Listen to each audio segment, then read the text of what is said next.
السلام علیکم۔ رزق کی بندش و تنگی کے بہت زیادہ اسباب ہیں، ان میں بعض اوقات ایک سبب جادو بھی ہے۔ جادو ہوتا ہے دنیا میں، لوگ کرتے ہیں، ایک سیکھتے ہیں، ایک فن ہے۔ اس کے ذریعے سے بدبخت جادوگر پھر لوگوں پر بندش کرتا ہے، توڑ لگاتا ہے، اس کے رزق کو بند کرنے کی کوشش کرتا ہے۔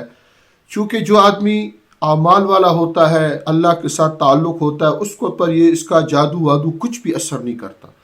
لیکن جو بیچارے کمزور ہوتے ہیں، نماز نہیں پڑھتے ہیں، یا پڑھتے تو ہیں صحیح نہیں پڑھتے، صبح و شام کی دعاؤں کا اہتمام نہیں ہوتا، اعمال نہیں ہوتے، تو پھر ان پر عمومی طور پر یہ جادو اثر کرتا ہے، لیکن بہت زیادہ اثر کرتا ہے۔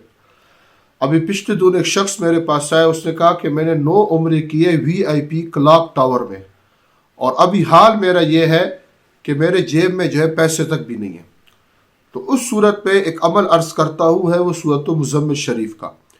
اس کو 3 طریقے ہیں، 4 طریقے، ان میں سے کوئی ایک طریقہ پکڑ لے پابندی سے، انشاءاللہ جس قسم کی بندش ہو، جادو ہو، اللہ کے فضل سے ضرور ختم ہوگا۔ پہلی چیز ہے 71 دفعہ پڑھے اس کو۔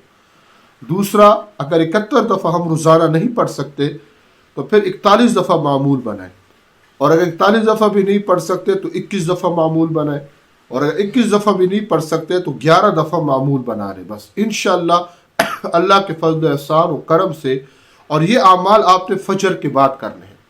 فجر کی نماز پڑھ کر یا یاسین شریف پڑھنے کے بعد ان میں سے کسی ایک تعداد کو پابندی سے پڑھنا شروع کر دیں، پھر آپ دیکھیں انشاءاللہ اللہ کے فضل سے یہ چیزیں کیسے ختم ہوتی ہیں۔ السلام علیکم۔